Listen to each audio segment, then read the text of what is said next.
করে হলেও আমাদের মাঠে একটা খেলার আয়োজন করা হয়েছে। যদিও এটা ছোট আকারে, কিন্তু এরকম পর্যায়ক্রমে হয়তো খেলাটা চলতে থাকলে এক সময় বড় খেলা আমরা দিতে পারবো। আর বিশেষ করে আমাদের যারা আজকে প্লেয়ার হিসাবে খেলতেছেন প্রত্যেকে আমার এলাকার ওয়ার্ডের। তো এখানে দুই দল আসলে দুইটা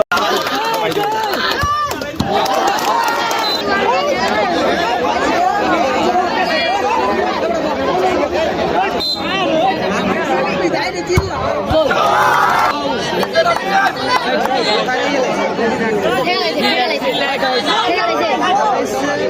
আছে